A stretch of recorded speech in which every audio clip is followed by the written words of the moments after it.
Hello, everyone, and welcome. I'd just like to do a check to see if sound and audio is going well. If tech support could give us a thumbs up, if that's all good. Looks like it is. Okay, great.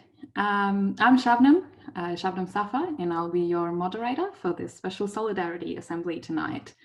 I'm the chair of the National Refugee-led Advisory and Advocacy Group, a newly established network of refugee representatives and leaders from across the country to ensure that those with lived experience and their voices are centred in all kinds of refugee advocacy and decision-making and policy-making spaces. And with that, you can find extended bios of myself and all the speakers tonight as well on the event page. But before we get started and get into everything else, I would like to acknowledge the traditional custodians of all the lands from where we have gathered today. I myself am calling from the Bunurong land of the people of Kulin Nation, and I would like to pay my respect to their elders past, present and emerging, and acknowledge their continuing connection to land, country and culture for over 60,000 of years. I would also like to encourage all of you to write where you have dialed in from, called in from tonight, the traditional owners of the land from where you have joined us tonight in the chat as well. And some of you have already gotten a head start, and that's really great to see. Alrighty, getting started. We're here today to stand in solidarity with people seeking asylum, particularly children, young people and families who have been left behind with left with limited support by the federal government in the middle of a pandemic and an economic crisis. We're hearing of tens of thousands of people seeking asylum struggling on a daily basis just to make ends meet. They need access to income support and Medicare to get through this challenging time like the rest of us. By attending this event today, you're adding your voice to the growing groundswell of support for people seeking asylum, and we thank you for that. By attending, you're also taking part in the No Child Left Behind campaign and our National Week of Solidarity, which is taking place this week during the Child Protection Week, with a range of events happening across the country in schools and communities right around you. And we'll let you know how you can get involved even more in the campaign a little later in the evening. The campaign is a broad coalition, and the campaign's name is No Child Left Behind campaign, which is a broad coalition of educators, human rights organisations, unions, schools, individuals, and many more in our communities. The campaign asks the federal government to extend basic safety net support to people seeking asylum and refugees on temporary visas living in the community, particularly families with dependent children, specifically ensuring access to Medicare and access to some form of income support during this pandemic. The campaign began in March this year when the pandemic broke and hundreds of thousands of people lost their jobs, including many people seeking asylum and refugees. Yet they, along with all other temporary visa holders, were excluded from the government and the government's key initiative to support people such as job seeker and JobKeeper payments. Many now find themselves totally reliant on charities for food and other basic needs. Some do not even have access to Medicare. And on that note, a couple of information pointers about tonight. This event is being recorded, but rest assured, none of the audience members will appear on the screen, unless you're a panelist, of course. The hashtag that we're using tonight, and we encourage you to use in your coverage of the event on social media tonight, is hashtag No Child Left Behind. please post on social media and raise awareness of this campaign and this webinar tonight as much as you can, and tag Minister for Social Services and Ruston in all posts. You can also visit the No Child Left Behind website, nochildleftbehind.com.au, for all the information you need about the campaign and how to get involved in this work and what's happening this week. A note on the Q&A. So we encourage you to ask questions of our panelists. We've got a great lineup of incredible speakers tonight. Just write your questions in the Q&A function, not in the chat, in the Q&A function of the webinar, and our team will be responding online. We won't answer them on the call just due to time constraints, but we'll make sure that we send around, that they get answered right here if possible, and if not, that we send around a summary of all questions and answers to people who have attended this event. And so we have a jam-packed agenda ahead of us, and we think that you are as much looking forward to hearing from our speakers as I am. We've got 4 incredible speakers, and then we'll have a short Q&A in the Q&A function. And finally, we'll give you a range of actions that you can take this week to help with the campaign as well. With our speakers, as mentioned earlier as well, you can find their bios and get to know about their impressive work in the event description on the website as well. And I do encourage you to do that. These individuals are doing incredible work and that you should know about if you don't already. So first up, we will hear from Shukufah Tahiri. Shukufah Tahiri, I should always correct my own pronunciation, who will give us an overview of the No Child Left Behind campaign and give us a detailed overview of the policy context facing people seeking asylum in this current situation. So without further ado, let's all put our virtual hands together and welcome Shukufah. It might take some time for the tech to work as well, so just bear with us, please.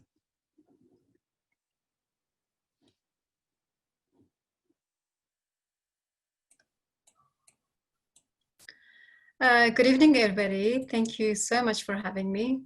I'm here tonight to provide you with an overview of the issues at the heart of the No Child Left Behind campaign and what has been done so far to address those issues. But first, I want to give you a quick outline of what it means to be someone seeking asylum in Australia. As a way of a very basic overview, a person seeking asylum is someone who has left their country of origin from fear of persecution. That is, they have faced discrimination, abuse, violence, or threats against their life because of their religion, race, ethnicity, political beliefs, sexual orientation, and many other factors. As a result of this persecution, someone seeking asylum has traveled to another country to seek protection from those serious human rights violations, but they have not yet been legally recognized as refugee yet and are waiting to receive a decision on their asylum claim. Seeking asylum is a human right, and this means that everyone should be allowed to enter another country to seek asylum. So a major question that you might actually be thinking and asking is, what is it like for people seeking asylum in Australia, and what is it like seeking asylum in Australia? Well, right now there are over 100,000 people seeking asylum in Australia, including 16,000 children and young people under the age of 18 years. The average amount of time a person seeking asylum has been waiting in Australia for their refugee application to be assessed is 5 years. And people seeking asylum in Australia currently have no access to any type of safety net. Many don't even have access to Medicare or the pharmaceutical benefits scheme. Another important question is, what are the impacts on children and families seeking asylum right now during COVID-19? When the pandemic actually first broke, we heard of so many children seeking asylum struggling with remote teaching because of the issues due to internet access. Many people seeking asylum work in casual work and have therefore been facing significant job losses. We know that when parents are struggling at home, children bring that to their schools.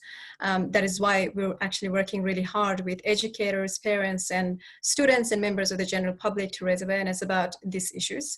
And you can see on the infographic that will be displayed now, I think, about some of the statistics and the struggle that people seeking asylum are faced with.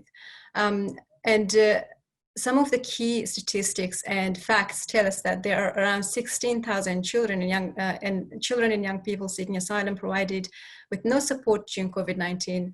Demand for emergency relief from the charities for people seeking asylum has increased threefold since March. Nearly 19,000 refugees and people seeking asylum have lost or will lose their work due to COVID-19. Over 14,000 people seeking asylum and refugees are projected to become homeless because of COVID-19. Unemployment rates are expected to rise over 40% for people seeking asylum and refugees as a result of COVID-19. 92% of people seeking asylum and refugees will earn below minimum wage as a result of COVID-19 due to a loss of work and reduction of work hours. So without access to any economic safety net, and when people seeking asylum are unable to work, many families face homelessness and destitution. That is why this is so important, and that is why we need you to get involved and help let the government know that they cannot leave anybody behind, especially people seeking asylum who are the most vulnerable in our communities. Thank you very much.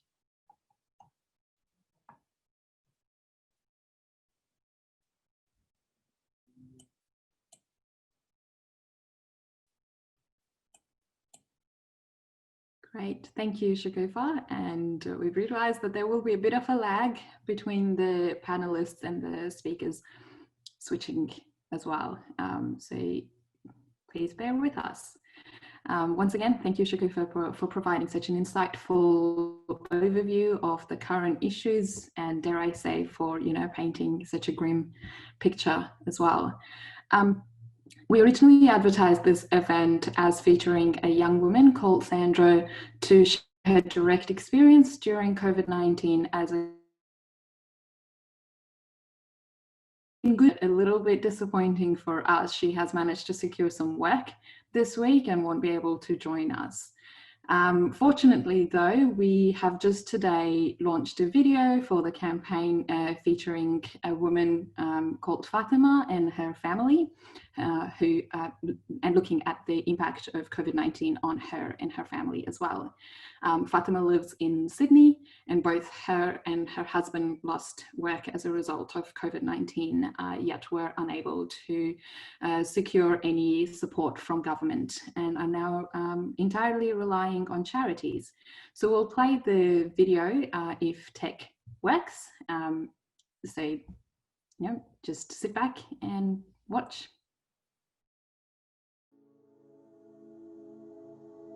I'm in year 7 and I go to high school. I live with my family, and I'm hoping by the end of 2020, coronavirus stops.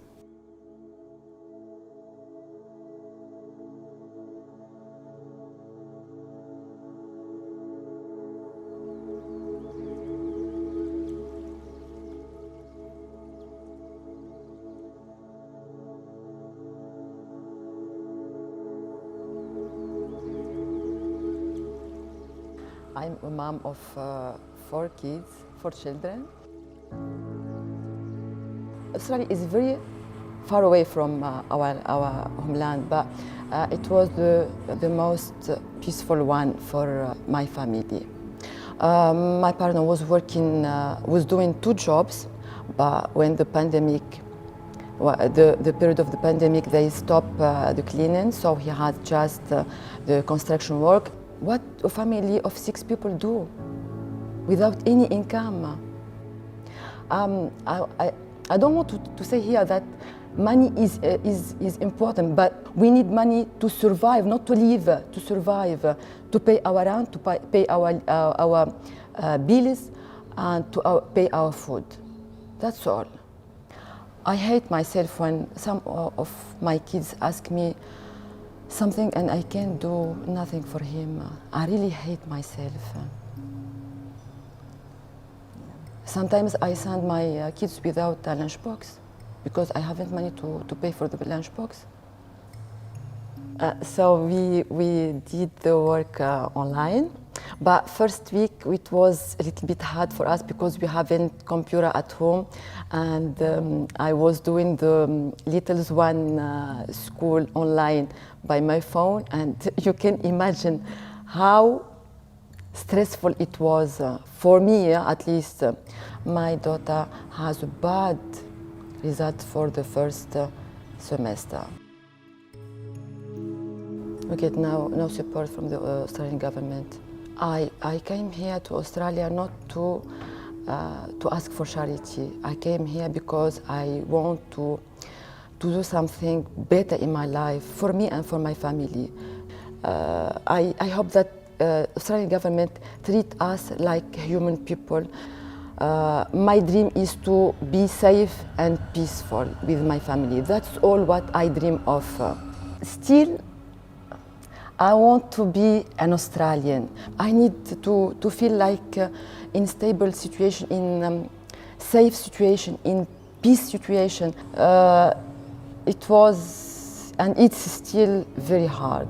I feel like I have no identity here. So you are a number here as many others. And you imagine how is your feeling when you imagine yourself as a number, just a number.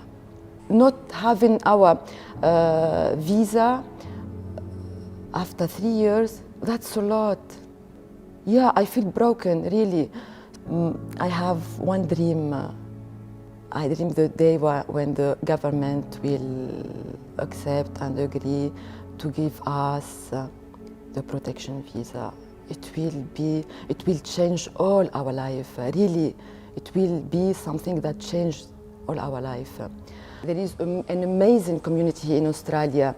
There is really people who care about others, about vulnerable people. It's something that you can find it everywhere. You can't. But here, yeah, you can find it. Is it about you and your family and your community? My family, my mom, my dad, my siblings, my friends, my teachers, they care about my health. People who are holding each other's hands and who are standing by their sides, so they're caring about each other.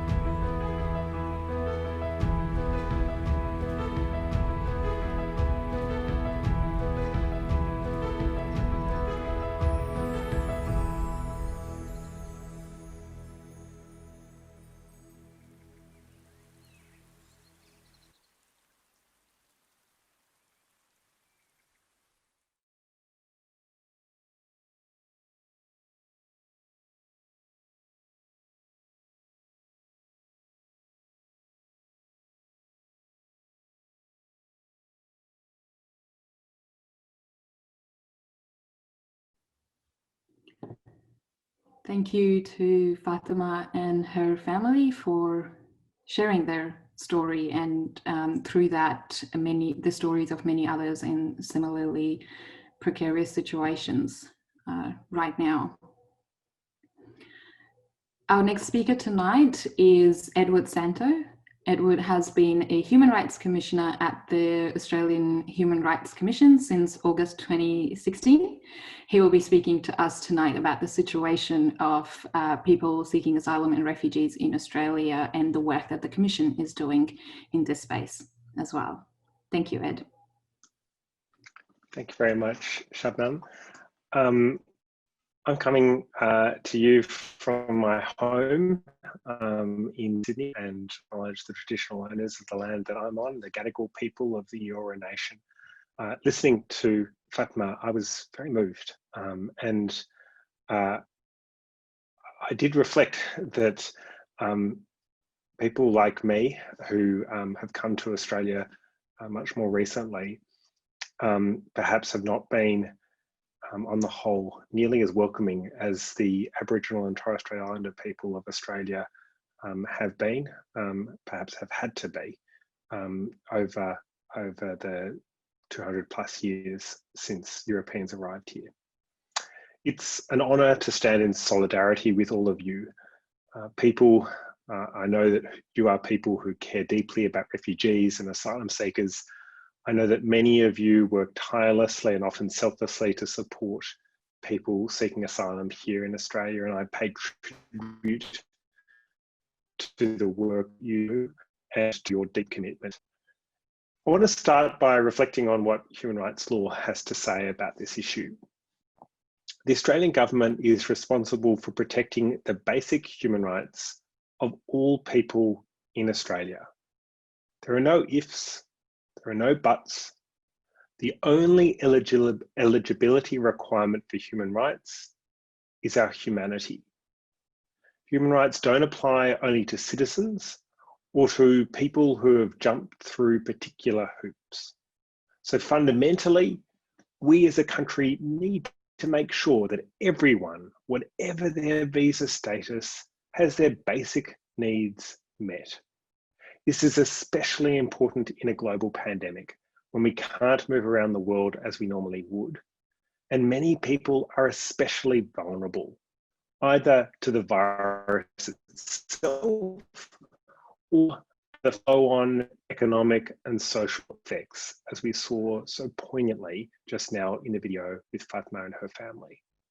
We at the Australian Human Rights Commission have emphasised 2 points in particular, which should guide our national response to asylum seekers and indeed other people who are on temporary visas.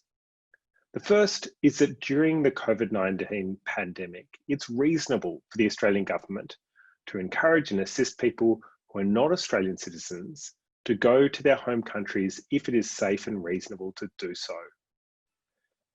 But those last words are really important. We must acknowledge that some people simply cannot return home, either because of the pandemic or because of their particular circumstances. By definition, refugees and asylum seekers face persecution if they return to their home countries, and so they can't be expected to do so. The second principle that should guide our response is that for non-citizens who remain in Australia, we should take a more inclusive approach to social security. After all, social security does no more than assist with the bare necessities of life, like housing, like food, like healthcare. Generally, asylum seekers and temporary protection visa holders have much more limited access to social security than do the rest of the community, permanent visa holders and citizens. At least during this period of crisis, we should relax those rules to make sure that no one slips through the cracks. Or maybe I should put this in different words. Throughout this period, we in Australia have said over and over again, we're all in this together. That has been such an affirming, inclusive way of looking at the situation we find ourselves in. But it has to mean something, not just for some, but for everyone in our community. We at the Human Rights Commission are advocating that asylum seekers, temporary protection visa holders and other temporary visa holders should be brought more into our community by providing more equally for their basic human rights. The last thing I just want to reflect on is what the situation was like before COVID-19 and what that might tell us about what we need to do now. Before COVID-19 hit, we know that a great many asylum seekers and refugees were doing it tough. There are, of course, people who are currently in immigration detention, and we hold grave concerns for those people, but tonight is not the night to go into those issues. For asylum seekers in the community, life can be very difficult. For example, for people in the so-called legacy caseload, about 30,000 asylum seekers here in Australia, access to the Status Resolution Support Services, or SRSS payment, has been tightly restricted in recent years. And even for those who have been able to access SRSS, the payments are lower even than the old payments under JobSeeker. Let me give an example. Imagine a family of 2 parents and 2 children. They would, if they're receiving SRSS, they would expect about $720 a week. That's about $260 a week below the Henderson poverty line. If that family instead received the old JobSeeker payment, they'd be getting about $800 a week. Now, of course, we know for those people who do get JobSeeker, that payment has been doubled because of COVID-19.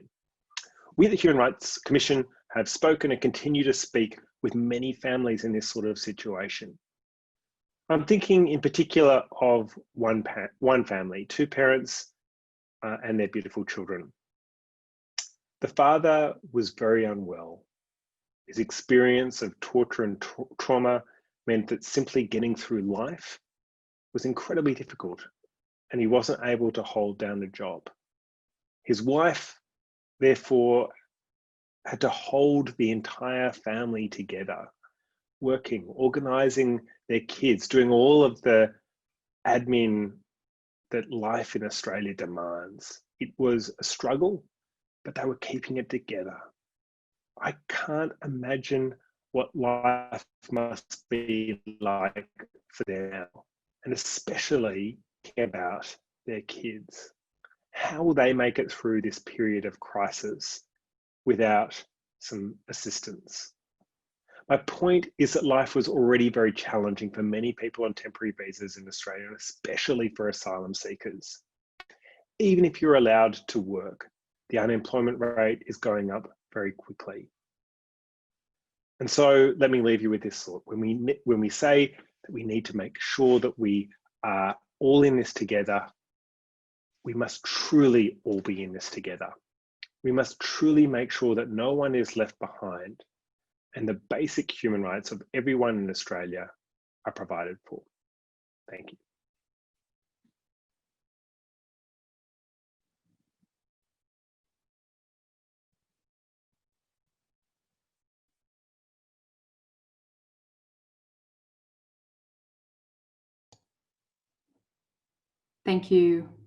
Thank you, Ed, for reminding us that we are really all in this together, and that now more than ever we need to come together and support those most vulnerable among us.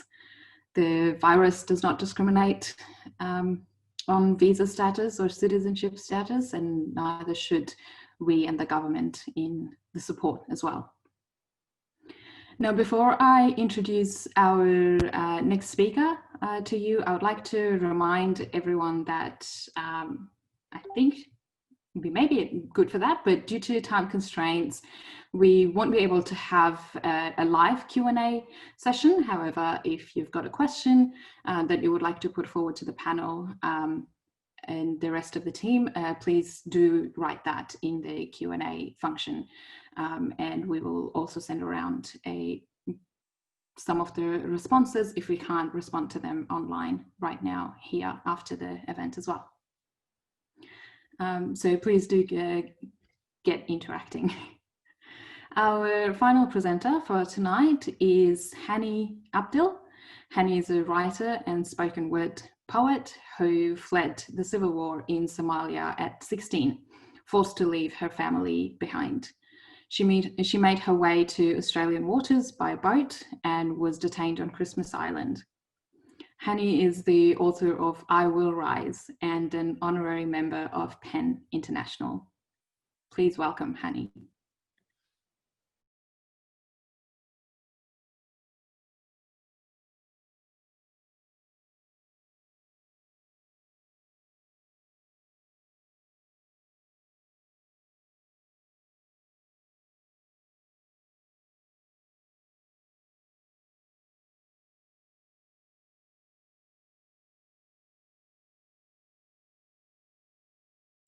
Sorry, Hani, just you've got yourself on mute.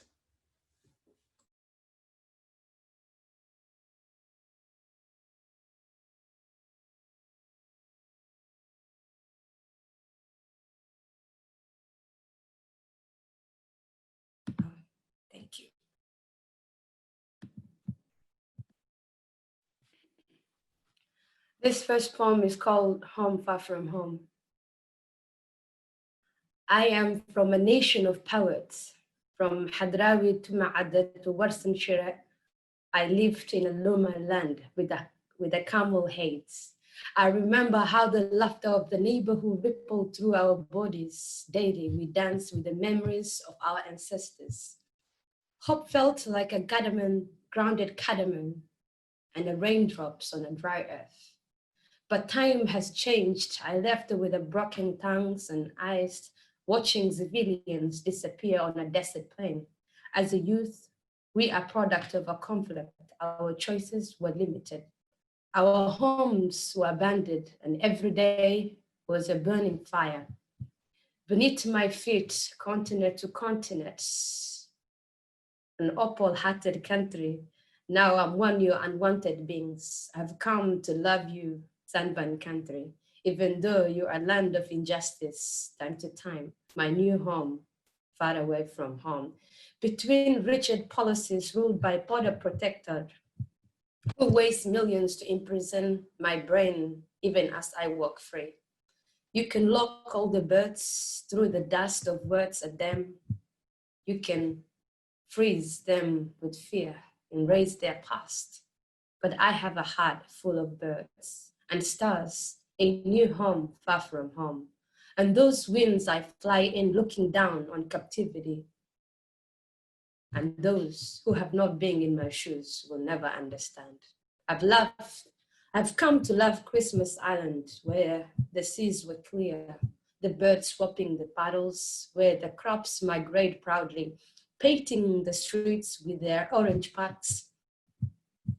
Painting the streets with the orange packs. I miss the soul of Phosphate Hills, where my first footprint was printed, where hope was the only sugar in my cum. I've come to love the Dreamtime story, which remind me of Hadrawi poems when the Avaka tell the lion how it's supposed to hunt.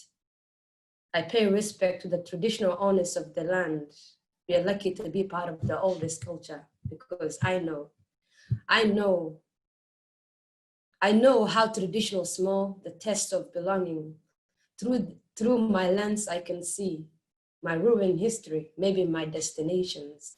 But if poems were rain, I will bless this country with my words. Thank you.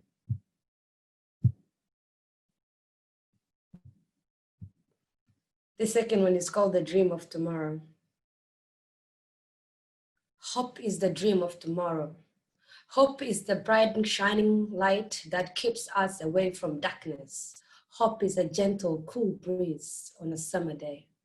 Hope is staying strong when it's get tough. Hope is seeking more when others think you have enough. Hope is the dream of tomorrow. Hope is dreaming under sorrow. Hope is sparkling tears in her eyes. Hope is the beauty of feeling never dies. Hope is to stay strong even when the world is trying to get rid of you. Thank you for today, everyone.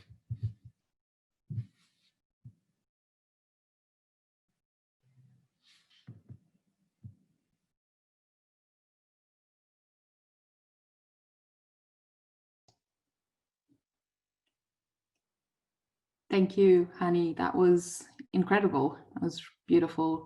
Thank you for sharing. Looks like time is actually on our side, and we might have about 5 minutes for some questions, actually, contrary to what we had expected. So if we could get tech support, Samuel, if we could get the rest of the panelists on as well to maybe take a couple of questions from the Q&A function as well. And hopefully the panelists are okay with that too. And whilst that's happening, I would like to, take this opportunity and say a huge thank you to all our speakers and presenters today, Shakufa, Tahiri, Fatima, Edward, and Hani, as they are joining us in the room. Great. So if you've got any questions, please feel free to put them in the Q&A chat. Maybe not the main chat. I'm just trying to have a look, see if there any has come through, or raise your hand and maybe Tech can let you ask the question as well, if that might be easier.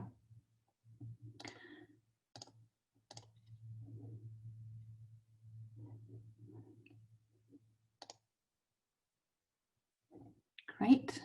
We've got a couple of questions in the Q&A coming through. And I think this is general to the panel. What movement are you seeing from our political leaders? Is anything giving you hope? We might actually throw that to Edward. Are you hopeful? You know, if you're a human rights person in Australia, you've got to be hopeful. So I'm always hopeful. I don't always have a strong evidence base for that hope. But look, serious answer is we're not seeing our political leaders out in front on this issue. I don't feel that on the whole, our political leaders particularly understand the depth of the problem, particularly for asylum seekers. And I don't think, therefore, that they are kind of acting enough to provide for the basic human rights of asylum seekers in Australia. That said, there are some green shoots. I think we've seen actually at the state and territory level, a number of governments start to take some early steps to, I guess, address some of the problems. So here where I am in New South Wales, the state government has taken some steps to provide some crisis support. At the federal level as well, there's some crisis support that has been made available to some temporary visa holders, but more needs to be done. I guess from my job as Human Rights Commissioner is to make crystal clear what the situation is, so that the government can, I guess, have the best evidence in front of them to make decisions. And I know that all of you who are really active in this space can also have your voices heard, and I think that's equally important. I also want to echo Ed's messages. I think that whilst the states and territories have jumped in to close the gap that was essentially meant to be filled by the federal government, it's obviously not going to be sufficient going into the future, not knowing how long this pandemic will take and how long the restrictions around COVID-19 will persist, and how long the job market and the economy will take to recover to the way that it was pre-pandemic. I suppose for long-term and for sustainable and for more streamlined way of supporting people seeking asylum, or anybody or any group left behind in this crisis, it's really vital for the federal government to actually step up and now as soon as they can, because it really will show and give that certainty as to whether people left behind, people who are seeking asylum in Australia, economic emergency when it comes to dealing with this pandemic and going through it. Because I think that with it's not just about the finance of things, it's absolutely about the health as well. There is no separation or divorce between socio-economic consequences that's coming out of the lack of safety net that's financial. So it's really important that the federal government steps in as soon as they can, and they really haven't done that adequately just yet. Yeah. Thank you, Shagufa and Edward both. There is a question for you specifically, Hani, if people on the line can get a copy of your poem somewhere. The poems, they've found it very powerful and moving. Is there any way you can direct us to get a copy? Can you hear me now? Yeah. Yes. Yeah, you can. I have a writing page called Thoughts of Freedom, and I will send it through later. So maybe you can share on the page and people can read. Thanks, Hani. I'm going to, just in the interest of time, I'm going to combine some of the questions that are coming through sort of in the similar field. There is specifically a question that says to, and this is to all panelists, feel free to jump in when you've got an answer. To change the policy, we need to change people's minds. What do you want us to help to do that? And I think it would be interesting to hear it from different perspectives as well, with the three of you on the call. So feel free to answer whenever you're ready.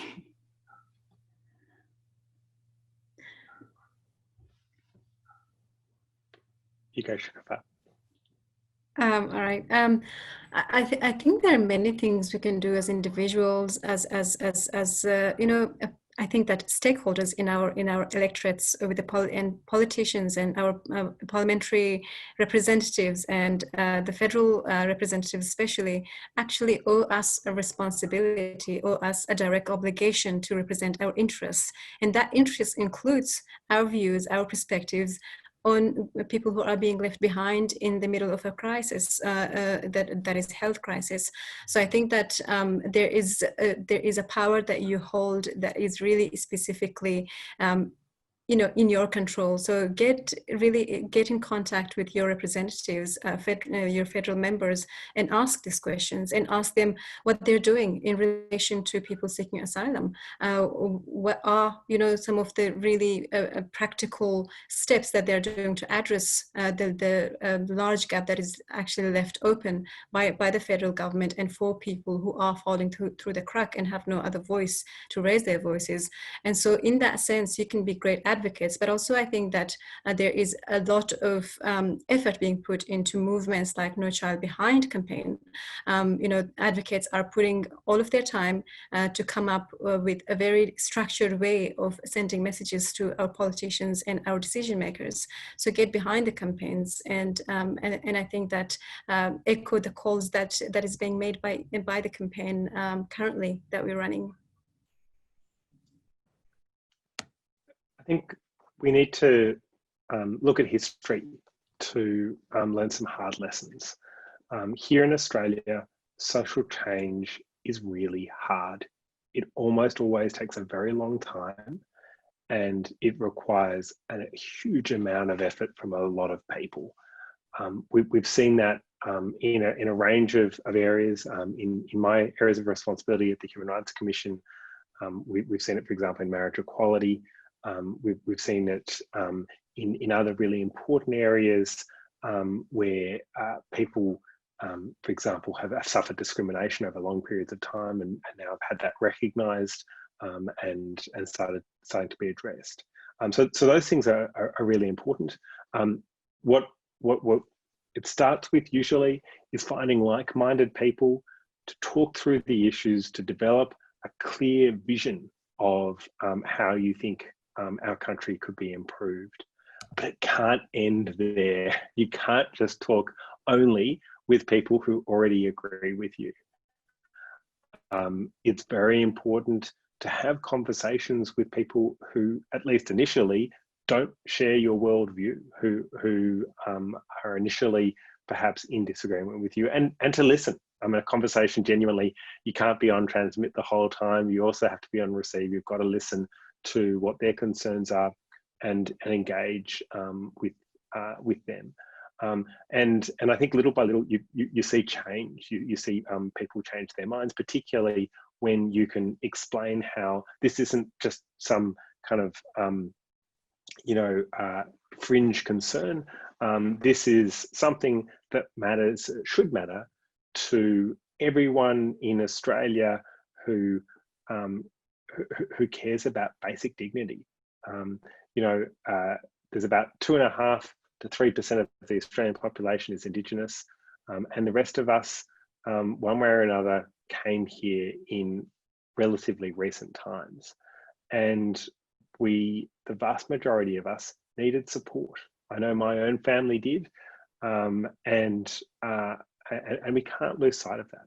We need to be able to explain that really effectively, and we need to be able to communicate it to with people who don't necessarily share our belief system.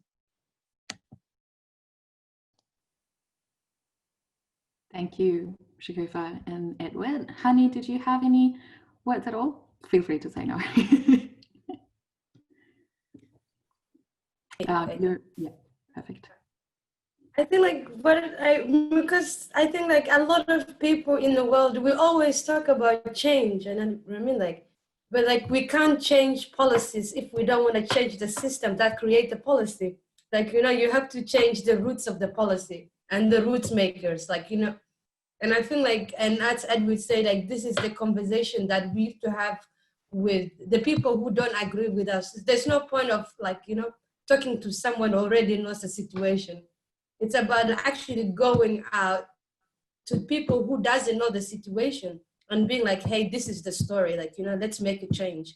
And let's change the system before we actually come to papers that have been written, like, you know, this is rooted, like, you know, and human rights is for all, it's not for individuals. So like, yeah, that is what I wanted to say. Yep, great. Thank you, Hani. I think that's a great note for all of us and a great takeaway for us as well. There are some of the rest of the questions are a little bit around what you can do to support, to help in this with the campaign and moving forward. And we'll just wrap the Q&A here, our impromptu Q&A here, and hopefully the next section answers some of those questions as well. And any question that wasn't answered, we'll try to answer it online. If not, you will receive a copy of all the questions and the answers to them after this event as well. So on that note, if I could once again thank our panelists, Shakufa, Hani, Edward, and also Fatima and her family for the video as well, for your incredible presentations. I know that I definitely am taking a lot out from their presentations about the current situation of refugees and people seeking asylum right now in Australia, and feel even more motivated to take action and keep pushing. There is, as they have also mentioned, that there is, you know, real power in all of us coming together. And at the end of the day, we are the ones who vote policymakers in. So don't forget that. With that in mind, I'll move on to some action items for everyone on the line here today on how to help with the campaign this week and, you know, with the cause moving forward. So this week, as you know, is the National Child Protection Week, and we're working very hard to ensure that the lack of support being provided to children, young people and families seeking asylum during this pandemic is heard loud and clear. There are a few ways that you can help us do this at your schools, in your workplaces, online, and in your communities. I noticed there was a question from Jackson, who's 7 and wants his classmates to take action, his friends to take action. So thank you for the question, Jackson, and I hope you're taking note. The first part is that everyone, if you can get your phones out right now or on your laptops, I would like you to tweet directly to the Minister for Families and Social Services, Anne Ruston, that you want her to ensure that people seeking asylum are supported at this time. There is a template or a tweet that you can just copy paste. We'll get tech support. Yep, it's now in the chat, so you can literally just copy it and paste it on Twitter, ready to go, or you can, you know, modify it as you want, as long as you mention and let people, and especially Anne Ruston, know that there are currently 16,000 children seeking asylum without basic support, and schools are picking up the slack. Second point of action for all of you tonight is that we've got 2 public actions that we're asking everyone to participate in. One is signing on to the public petition, and you can find all of this on the website. And then the second is signing on the joint statement from teachers, parents, students, and other educators asking and calling for support for people, and especially young people seeking asylum right now. And you can find all of them on the website, and it's also been pasted in the chat for you as well. Third And as has been mentioned previously by the panelists as well, let your local community know that you support the call to ensure no child is left behind. And some of the key ways that you can do this is contact your local MP about this issue. Even if you are receiving, generic automatic response, keep contacting, write a letter to the editor of your local paper. We have really useful resources to help you with both of those, which lay out step by step on how to do them. And you can find all of these on the resources page of the website as well. So there's a goldmine of templates and resources over there. And the link to that is also pasted in the chat. Once again, thank you, tech support. You're really good at it. I'm finding it hard to keep up. But we'll also send around a pack after this event with all these actions listed out. So if if you're still tweeting, you will know what to do.